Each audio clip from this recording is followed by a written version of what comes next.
दोस्तों नमस्कार, स्वागत है आपका क्वांट मंत्रा में। मैं हूं आपकी क्वांट फैकल्टी पंकज अरोड़ा। देखिए मेरे साथ क्या है कि मैंने बहुत कम समय में काफ़ी सारे एग्ज़ाम्स को निकाला है। तो as a aspirant, as a student and as a teacher, ये सारे एक्सपीरियंसेस मेरे साथ एक साथ हैं।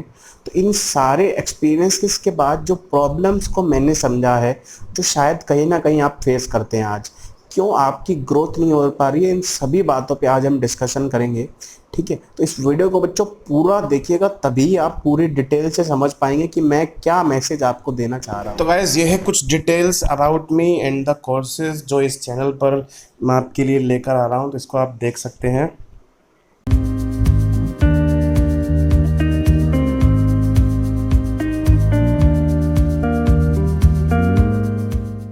देखिए सबसे पहले तो मैं चाहता हूँ कि आप ना एग्जाम को समझे।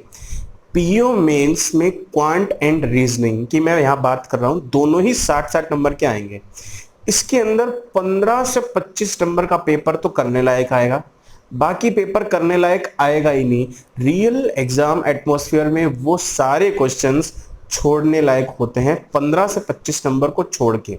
अब एक इंपॉर्टेंट बात मैं आपको यहाँ क्या बता रहा हूँ कि वो 15 से 25 नंबर का स्कोर अगर आप पूरी एक्यूरेसी के साथ ढंग से अचीव करना चाहते हैं तो आपको क्लरिकल मेंस लेवल पर काम करना है।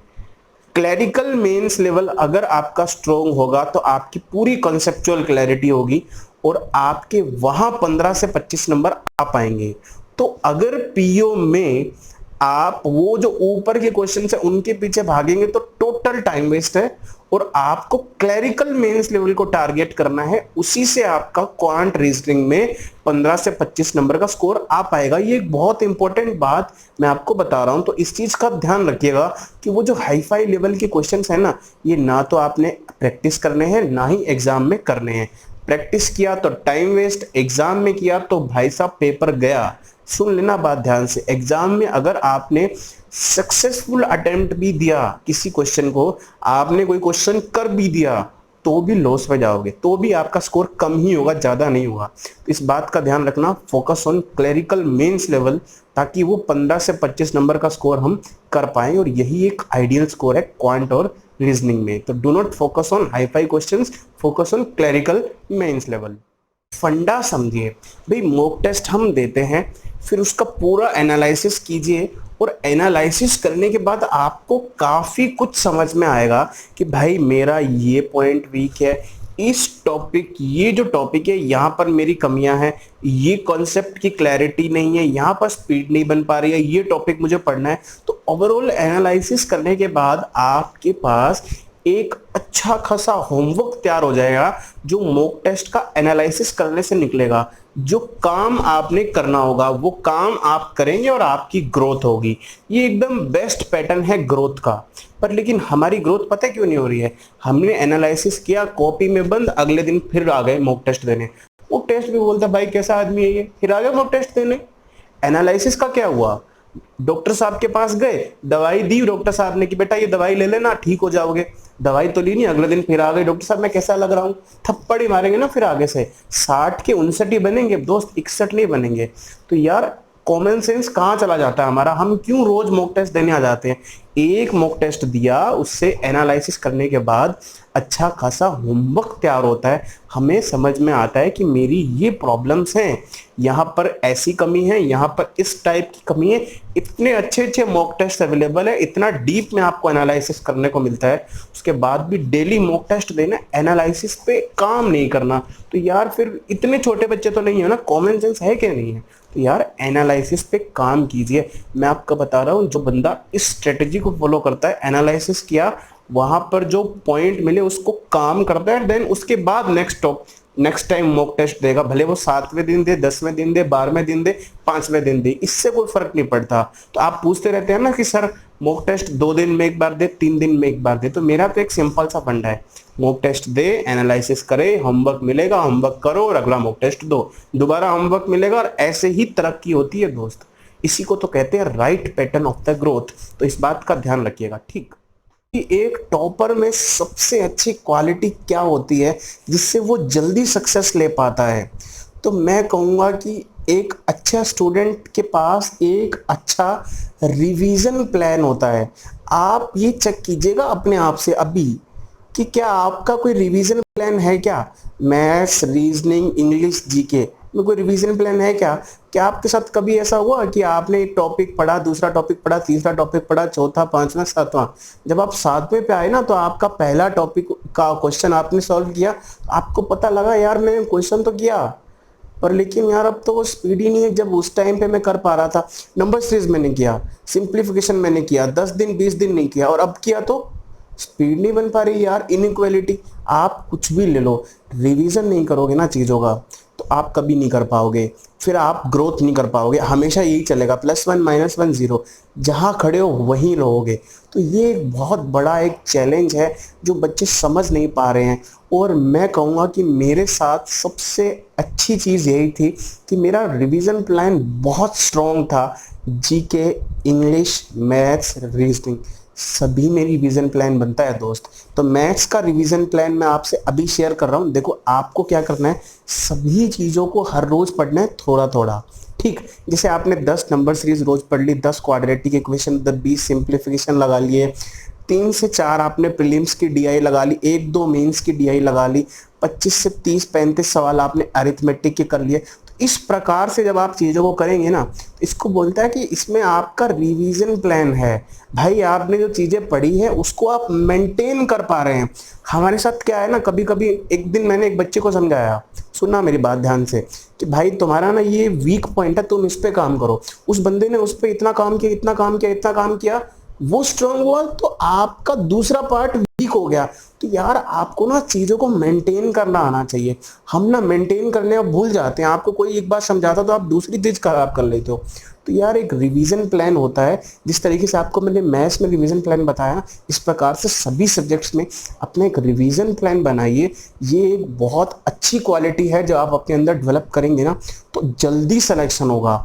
आप देखिए कि ऐसे लोग मिले हैं ना आपको कि 2 साल 3 साल से तैयारी कर रहे हैं, और ऐसे भी लोग मिले होंगे जो 8-10 महीने में निकाल कर ले गए। तो वेयर इज द डिफरेंस? यही डिफरेंस है जो मैं आपको बार बार बता रहा हूँ रिवीजन प्लान का। आपने सुना है statement, revision is the key to success. बस इससे बढ़िया कोई स्टेटमेंट नहीं है। गवर्नमेंट एग्जाम की प्रिपरेशन कर रहे हैं तो रिवीजन बहुत जरूरी है, ठीक। इस बात को याद रखिएगा। 80% से ज्यादा लोग इंग्लिश में स्ट्रगल करते हैं। तो पहली चीज तो ये ध्यान रखिएगा कि इंग्लिश जो बैंकिंग की है ना, ये ग्रामर पर बेस्ड नहीं है। अगर आप सारा टाइम ग्रामर पर लगा रहे हैं और रीडिंग नहीं कर रहे हैं तो बिल्कुल गलत हो जाएगा, आई वुड से अपोजिट हो जाएगा। तो ग्रामर को तो आप इग्नोर भी कर सकते हैं, या फिर मैं कहूँगा कि बहुत कम टाइम आप ग्रामर पर लगाइए। ग्रामर का यूज काफी कम है। तो वास्तव में जरूरत है आपको रीडिंग पर काम करने की। जो मेंस आएगा ना, जो पीओ मेंस आएगा, क्लरिकल मेंस आएगा, ये सारा ही रीडिंग पर बेस्ड होगा और मेंस के मार्क्स ही आपके जुड़ने हैं। अच्छा, पीओ मेंस में तो आपका डिस्क्रिप्टिव पार्ट भी आएगा, जहां पर आपके पास हिंदी का ऑप्शन नहीं होगा। आपको डिस्क्रिप्टिव में लेटर ऐसे सब आपका इंग्लिश में ही लिखना है। तो इंग्लिश को इम्प्रूव करने के लिए सबसे इंपॉर्टेंट जो पिलर हो सकता है ना, वो है रीडिंग। अब देखो, मैं रीडिंग पे जब बात करूंगा ना तो लोग क्या बोलते हैं कि रीडिंग सर करी ही नहीं जाती। हम रीडिंग करते हैं, आप बोल देते हो न्यूज़पेपर पढ़ो, पर न्यूज़पेपर में कुछ समझ ही नहीं आता। तो यार मैं आपको एक चीज समझा रहा हूं यहाँ पर कि मैंने पिछले दिनों एक रिसर्च किया है न्यूज़पेपर्स पर बेस्ड, ठीक है। तो इस रिसर्च से मुझे काफी बातें समझ में आई। देखिए क्या है कि हर न्यूज़पेपर का एक लेवल होता है, ठीक। तो सबसे अच्छा जो न्यूज़पेपर है ना, वो आप सभी जानते हैं कि द हिंदू न्यूज़पेपर है। द हिंदू के बाद आपका आता है इंडियन एक्सप्रेस, ठीक। इंडियन एक्सप्रेस के बाद इकोनॉमिक टाइम्स, इकोनॉमिक टाइम्स के बाद आपका आ जाएगा टाइम्स ऑफ इंडिया, और टाइम्स ऑफ इंडिया के बाद आपको देखने को मिलेगा हिंदुस्तान टाइम्स। तो हिंदुस्तान टाइम्स का लेवल कुछ ऐसा है कि इसमें काफी ठीक ठाक इजी लैंग्वेज यूज होती है कि एक एवरेज स्टूडेंट भी उसको समझ सकता है। अब बेसिकली हमें अपना लेवल समझना है। हम क्या करते हैं कि सीधा द हिंदू पढ़ने बैठते हैं। तो यार ये गलती मत करना आप, ठीक। ये गलती मत करना। ये गलती करते हुए ना मैंने पता नहीं कितने बच्चे देखे हैं, और इसके बाद क्या होता है, फ्रस्ट्रेट होके हम छोड़ देते हैं और इंग्लिश को हम पढ़ते ही नहीं है। बच्चा ये जानता है मेरा सबसे कमजोर पॉइंट है इंग्लिश, और इंग्लिश पे काम नहीं करता। क्यों? सर ने बताया रीडिंग करनी है, वो हमें समझ में ही नहीं आती एंड यू गेट फ्रस्ट्रेटेड। तो भाई आपको पता क्या करना है, आपको ना अपना लेवल चेक करना है। ये एक इंपॉर्टेंट बात मैं आपको बता रहा हूँ, आपको अपना लेवल चेक करना है। लेवल चेक कैसे करते हैं? देखो, आपने कोई न्यूज़पेपर पढ़ा या फिर कोई भी इंग्लिश का कंटेंट पढ़ा, उसके अंदर अगर आपको 50% से कम समझ में आ रहा है तो वो कंटेंट आपके लिए सही नहीं है। अच्छा, आपको कोई कंटेंट 100% समझ में आ रहा है तो वो भी सही नहीं है, वहां पर आपकी कुछ खास ग्रोथ होने वाली नहीं है। तो भाई सही क्या है कि एक ऐसा न्यूज़पेपर, ऐसा कंटेंट हो जहां पर आपका 65% से लेकर 80% के बीच आपको चीजें समझ में आ रही हैं, ना बहुत ज्यादा कम, ना कि पूरा समझ में आए। ठीक, तो मैं आपको क्या कह रहा हूँ, 65% से 80% के बीच में अगर आपको कोई कंटेंट समझ में आ रहा है तो वो है आपका राइट लेवल ऑफ न्यूज़पेपर।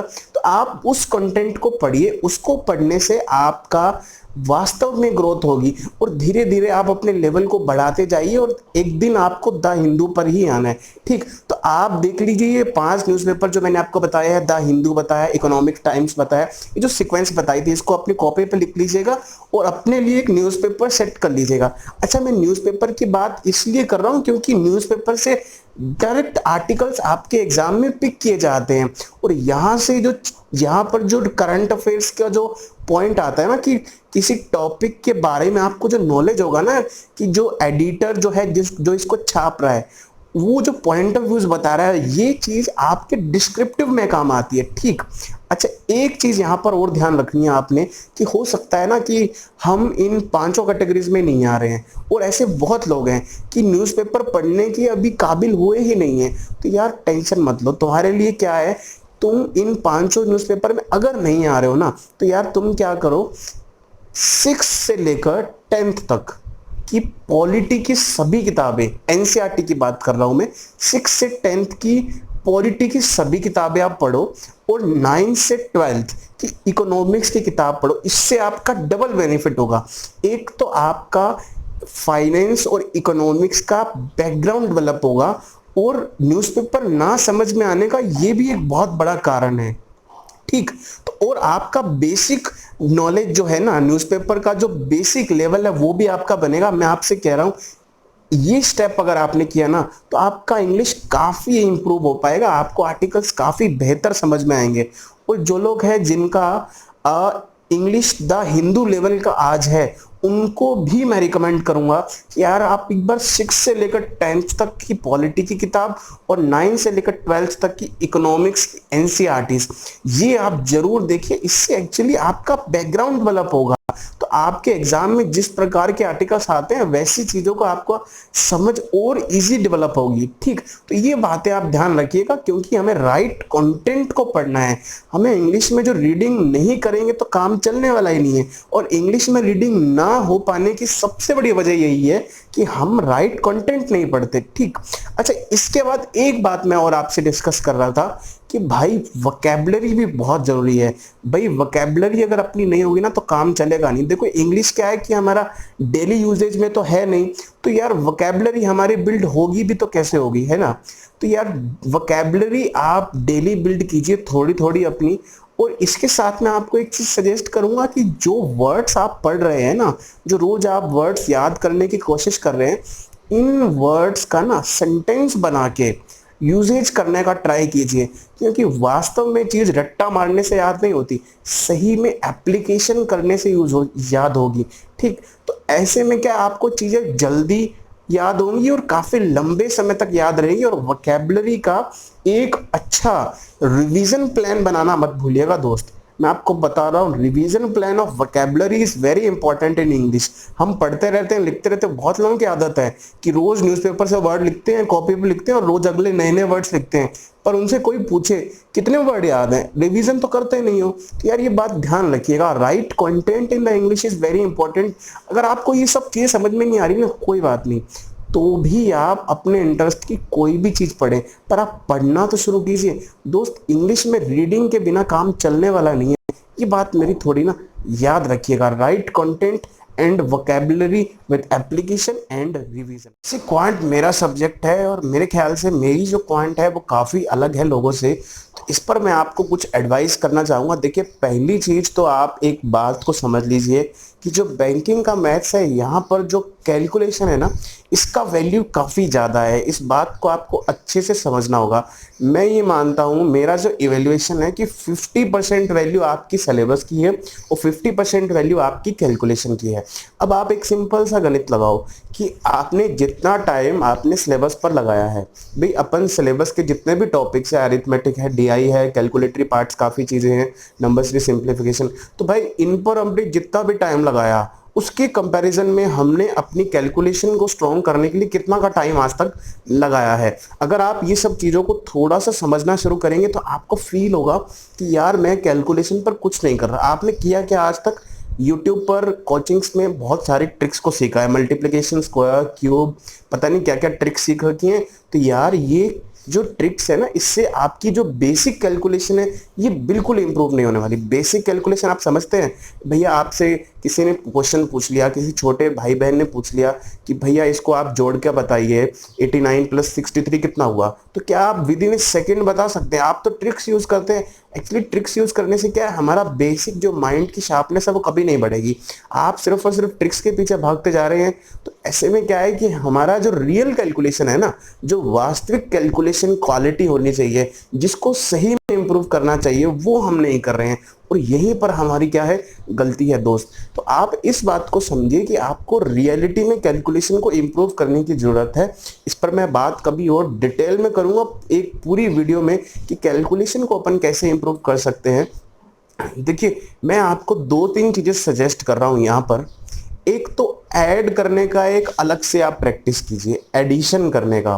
क्योंकि आप देखिए, डीआई है, नंबर सीरीज है, सिंप्लीफिकेशन, अप्रोक्सीमेशन, इन सभी चीज़ों में एडिशन का एक बहुत इंपॉर्टेंट रोल है।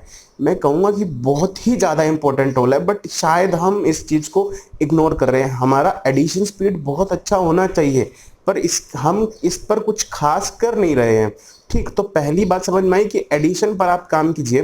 तो दूसरा क्या है कि डबल्स और ट्रिपल्स, ये मेरा स्पेशल एक यूनिक मेथड है जिस पर मैं बहुत काम करता हूँ और मैंने अपने बच्चों को खूब काम करवाया है। इसके रिजल्ट्स जो है वो बहुत ही आउटस्टैंडिंग है दोस्त। आप समझिए कि सारी ट्रिक्स एक साइड है और ये जो बेसिक फंडे हैं इस पर आप काम करेंगे तो बहुत फायदा होगा। डबल्स और ट्रिपल से मेरा मतलब ये है कि कोई भी नंबर आप लें, उसका दुगना कितना होता है, उसका डबल कितना होता है, ये आपको मालूम होना चाहिए। और ट्रिपल भी कितना होता है उसका मालूम होना चाहिए। और ये नंबर आपको कहाँ तक याद होना चाहिए? 500 तक के सभी नंबर्स का डबल और ट्रिपल आपको विद इन ए सेकेंड पता होना चाहिए। मैं आपको जस्ट एक सिंपल सा आइडिया देता हूं कि मैंने इस पे कितना काम किया है। आप कोई भी नंबर ले सकते हैं, मैं उसको डबल का डबल का डबल का डबल कई बार कर सकता हूं। और जनरली मैंने प्रैक्टिस किया है 10,000 तक। भैया किसी भी नंबर को मैं 10,000 तक लेके जा सकता हूं, यहां तक मैंने प्रैक्टिस इसको किया है। जैसे फॉर एग्जांपल मैं आपको देता हूं कि अपन कोई भी नंबर ले सकते हैं। जैसे मैंने 47 ले लिया, 47, 94, 188, 376, 752, 1504, 3008, 6016। अब 6016 से मैं डबल जाऊंगा तो 12,000, 32, 24,064 आ जाएगा। वो 10,000 से ऊपर आ जाएगा। एक और एग्जांपल मैं आपको दे रहा हूं। जैसे फॉर एग्जांपल मैंने ले लिया 63 ले लिया, 63, 126, 252, 504, 1008, 2016, 4032, 8064, 8064। तो आप देख पा रहे हैं कि मैं कितना स्पीड पर इन चीजों को कर पा रहा हूं। अब देखिए डबल का बेनिफिट क्या है कि इंटू 2 का डबल, देखो डबल का डबल क्या हो जाएगा, इंटू 4 हो जाएगा। और उसका डबल क्या हो जाएगा, इंटू 8 हो जाएगा। तो यार अगर कभी मुझे इंटू 8 पूछा किसी नंबर का, मुझे इंटू 8 करना है, तो आप समझिए ना कि मेरे लिए कितना आसान है कि मैं तो आधा सेकंड भी ठीक से नहीं ले रहा हूं और कितने डबल का डबल करता हुआ जा रहा हूं, इंटू 2, इंटू 4, इंटू 8 और इंटू 16। एक्चुअली मैंने बेसिक को समझाया और बेसिक से मुझे सिर्फ इतने से बात समझ में आई है कि इंटू 2 और इंटू 3 ये जो बंदा कर सकता है, फिर ये किसी भी नंबर का मल्टीप्लिकेशन इजीली हम कर सकते हैं। तो इंटू 2 और इंटू 3 पर मेरी कमांड है। इस पर देखो मैंने बेसिकली काम किया है, इस पर मैंने लेबर किया है, ठीक। और उसकी मदद से आप फिर कुछ भी कर सकते हैं। तो मैं आपको बिल्कुल भी सजेस्ट नहीं करूंगा कि आप कैलकुलेशन में किसी भी प्रकार के ट्रिक्स पर जाएं। आप बेसिकली लेबर करें, आप मेहनत करें, एडिशन को प्रैक्टिस कीजिए यार। रोज अपने पन्ने काले करो। आई मीन टू से कि आप कॉपी, रफ कॉपी भर डालो भाई, समझ रहे हो मेरी बात। मैं क्या कह रहा हूं कि इस पे आपको एक एक्स्ट्रा इफेक्ट करना ही पड़ेगा, तभी आपका कैलकुलेशन इंप्रूव होगा। और जब रियल में कैलकुलेशन इंप्रूव हो जाएगा ना, तो बैंकिंग एग्जाम का जो क्वांट है ना, ये प्रीलिम्स और मेंस में आपको ना इतना एडवांटेज मिलेगा, आपको लगने लगेगा यार ये कोई पूछने की चीज है, ऐसे ऐसा भी होगा, और आपका जो स्कोर है वो ड्रास्टिकली चेंज हो जाएगा। तो मेरा फर्स्ट सजेशन है कि आप कैलकुलेशन पार्ट में जो है ट्रिक्स को बिल्कुल अवॉइड कीजिए और इस पे एक्स्ट्रा काम कीजिए, ये जरूरी है। इसको सिर्फ और सिर्फ टॉपिक्स में मत देखिए, आप सवाल करते हो उसमें थोड़ा बहुत कैलकुलेशन यूज होता है, तो आप समझ रहे हो मेरी कैलकुलेशन प्रैक्टिस हो रही है, मैं नहीं मानता ये चीज। और मैं ये कह रहा हूं कि आप सवाल कम कीजिए, बेसिक कैलकुलेशन ज्यादा इंप्रूव करेंगे तो आपकी चीजें उल्टा की ज्यादा फास्ट और बहुत अच्छी हो जाएंगी। आप देखिए, आप जब सवाल करेंगे तो आपका कॉन्फिडेंस कितना बढ़ेगा। ठीक, तो ये थी कैलकुलेशन की बात। इसके बाद अरिथमेटिक में जो आपको बात को समझना है, देखिए क्या होता है कि जब एग्जामिनर क्वेश्चन को फ्रेम करता है, जब एग्जामिनर क्वेश्चन को फ्रेम करता है तो उसके माइंड में उस क्वेश्चन के सॉल्यूशन की अप्रोच उसी टाइम सेट होती है। अगर आप उस अप्रोच से क्वेश्चन का सॉल्यूशन निकालेंगे तो उसमें कभी भी कैलकुलेशन की प्रॉब्लम नहीं आएगी, पहली बात। ठीक, और दूसरा उसका सॉल्यूशन बहुत इजीली सॉल्व हो पाएगा। क्वेश्चन भले ही 7, 8, 10 लाइनों का हो, पर उसका सॉल्यूशन 2 से 3 लाइन में पक्का हो जाएगा, कितना भी बड़ा मेंस का क्वेश्चन हो। तो एक्चुअली जो सारा गेम है ना, वो है राइट अप्रोच का, और राइट अप्रोच और कॉन्सेप्ट्स का। इसमें भी आप ट्रिक्स के पीछे भाग रहे हैं तो यार ये बात मेरी ध्यान रखिएगा। अभी जो मैंने आपको एग्जामिनर वाली बात बताई है ना, जिस बंदे को एग्जामिनर की अप्रोच पता है ना, उसके लिए गणित में फिर कुछ बचता नहीं है। तो आपको कहीं ना कहीं उन अप्रोचेस को सीखने की जरूरत है, और इस चीज को हम धीरे धीरे अपने चैनल पर भी लेके आ रहे हैं। सभी टॉपिक्स को मैं यहाँ पे कवर कर रहा हूँ। एलिगेशन में मैंने काफी चीजें अब तक बताई हैं, और आने वाले समय में और भी टॉपिक्स में लेकर आ रहा हूँ, और एक मेंस का चैलेंजर सीरीज भी हम लेकर आ रहे हैं। तो अरिथमेटिक के लिए तो आप चाहे तो मेरा चैनल फॉलो कर सकते हैं, काफी कुछ मैं यहाँ पर आपको बता सकता हूं। तो क्वांट में आप कैलकुलेशन पर पूरा ध्यान दीजिए, और अरिथमेटिक में राइट अप्रोचेस का गेम है दोस्तों, और कॉन्सेप्ट्स का गेम है, और कुछ भी नहीं है। आप बता रहा हूं मैं आपको, मेंस में सिर्फ और सिर्फ बेसिक कॉन्सेप्ट से चलते हैं। कॉन्सेप्ट्स की क्लैरिटी जितनी ज्यादा होगी उतना ज्यादा आपके लिए अच्छा रहेगा। तो आपको प्रैक्टिस तो करनी है, पर ऐसे ही प्रैक्टिस नहीं करनी। अगर आप गलत अप्रोचेस की प्रैक्टिस कर रहे हैं तो मैं कहूंगा कि वो प्रैक्टिस करी और ना करी बराबर है। आप 5 लाइन का 6 लाइन का क्वेश्चन पढ़ेंगे, उसके बाद वो पूरा डिटेल में मेथड लगाएंगे तो यार फिर प्रॉब्लम हो जाएगी। ठीक, समझ पा रहे हैं मेरी बात कि मैं क्या कहना चाह रहा हूं। ठीक, इसके बाद डीआई को इंप्रूव करने के लिए यही 2 चीजें चाहिए, कैलकुलेशन और अरिथमेटिक के कॉन्सेप्ट्स, और थोड़ा थोड़ा इस पर बेस्ड अंडरस्टैंडिंग। तो मैंने आपको जैसा पहले बताया कि आप हर रोज 2-3 प्रीलिम्स की डीआई लगाइए, 1-2 आप मेंस की डीआई लगाइए। इतना भी आप करते रहेंगे हर रोज लगातार, तो आपकी चीजें बहुत अच्छी हो जाएगी। मैथ्स में इतना इशू है नहीं, बट फिर भी क्या है, बहुत लोगों को मैथ्स में प्रॉब्लम है। जो बैंकिंग का मैथ्स है लोग कर नहीं पा रहे हैं, मेंस में बिल्कुल प्रॉब्लम आ रही है। तो यार मैं आपको क्या समझा रहा हूँ, कैलकुलेशन पर काम कीजिए, बेसिक कॉन्सेप्ट अप्रोचेस पे काम कीजिए। जो मोस्ट इंपॉर्टेंट है, आपको राइट अप्रोच मालूम होना चाहिए क्वेश्चन का। चलो ठीक है, तो काफी बातें मैंने आपको मैथ्स में बताई। रीजनिंग एक प्रैक्टिस बेस्ड सब्जेक्ट है, इसमें आप जितना ज्यादा प्रैक्टिस करेंगे उतना ही आपका स्कोर बढ़ता हुआ चलेगा, और जितना ज्यादा हम इस पे काम करेंगे उतना अच्छा रहेगा। इसमें क्या है कि कॉन्सेप्ट बहुत ज्यादा नहीं है, जैसा मैथ्स में है ये उससे काफी डिफरेंट है। यहाँ पर तो क्या है कि शुरू में आप जल्दी से 1-2 महीने में अपने सारे बेसिक्स तैयार कर लीजिए, अपना मिसलेनियस को पूरा स्ट्रॉन्ग कर लीजिए, देन पजल्स पे काम करना शुरू कीजिए। और पजल्स आप इनिशियली ज्यादा हाई लेवल की मत उठाइएगा, स्टार्टिंग में आप बेसिक पजल्स कीजिए, प्रीलिम्स लेवल की कीजिए। जब आपको लगने लगे कि हाँ भाई कि प्रीलिम्स लेवल का पजल मेरा काफी अच्छा हो गया, तो उसके बाद आप जरूर मेंस लेवल की पजल्स को ट्राई कीजिएगा। एंड पीओ मेंस के चक्कर में आप ये सोचिए कि बहुत ही हाई लेवल की पजल्स मुझे करनी है जिसमें 50-60 1 घंटा मिनट लग रहा है, तो ऐसी चीजें आप मत कीजिएगा। इसी में हमारा फायदा है, बिकॉज ये जो बहुत ही हाई लेवल की पजल्स हैं ये हम एग्जाम में कभी नहीं कर पाएंगे, तो इनको प्रैक्टिस करने से कुछ खास फायदा होने वाला नहीं है। तो बेटर है कि क्लरिकल मेंस लेवल एक स्टैंडर्ड है जिस पर आप रहें, इसी से अपना पीओ में भी फायदा होगा। तो आप जितना ज़्यादा प्रैक्टिस करेंगे उतनी आपकी चीज़ें बनेंगी, और आप इसमें थोड़ा सीक्वेंस से चलिएगा। पहले आप अपना बेसिक्स पूरा स्ट्रॉन्ग कर लीजिए, उसके बाद तो आप बस प्रैक्टिस करते जाइएगा। प्रैक्टिस का और कंटेंट की कोई कमी नहीं है, ऑनलाइन आजकल बहुत कंटेंट है, अड्डा है, आईबीपीएस गाइड है, ये वेबसाइट्स हैं, ये डेली क्विजीज अपलोड करते हैं, तो इसमें आप कितना भी कर सकते हैं। ठीक, अगर आज आप स्टार्ट करते हैं तो आप देखिए आपके लिए कि इतना कंटेंट अवेलेबल है इन क्विजीज के थ्रू ही कि आप अगर दिन रात अगर क्विज लगाते हैं तो भी कभी ये खत्म नहीं होगा। ठीक, तो प्रैक्टिस करते रहिए रीजनिंग का, इसी से अपना इम्प्रूवमेंट होगा। और अगर आपकी कोई कंसेप्चुअल क्लैरिटी नहीं है, थोड़ा सबसे पहले उसको कर लीजिए, और उसके लिए यूट्यूब पर बहुत सारे अच्छे टीचर्स भी अवेलेबल है, तो कोई प्रॉब्लम आपको आने वाली नहीं है। अगर आप जीके को स्ट्रॉन्ग करते हैं तो इससे आपको बहुत बेनिफिट हो सकता है दोस्त।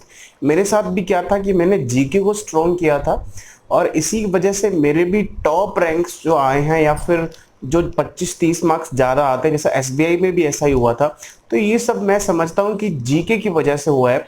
अब देखो, जीके में एक ही प्रॉब्लम आपको जनरली देखने को मिलती है कि हमारा रिवीजन प्लान जब बुरा होता है तो हमें चीज़ें फिर याद नहीं रहती और फिर आप भूलने लगते हैं, और at the end of the day आपके कुछ खास मार्क्स जीके में आते नहीं है। तो मैं आपको क्या कह रहा हूँ कि अगर आप जीके को स्ट्रॉन्ग कर लेते हैं तो आपको सिर्फ सिलेक्शन ही नहीं, आपको एक रैंक तक मिल जाएगा। ठीक, उसके लिए आपको जरूरत है एक अच्छा रिवीजन प्लान बनाने की, जो हमेशा मैं आपको बताता हूँ। सुनो बात ध्यान से अब, कि रिवीजन प्लान कैसे आपने तैयार करना है। कि जैसे मान लीजिए मेरे पास 60 या 70 पेजेस का एक बुकलेट है जिसमें पूरे एक मंथ का करंट अफेयर है। ठीक, जनरली मैंने कभी ना डेली वाइज फॉलो नहीं किया, मैं मंथली फॉलो करता था।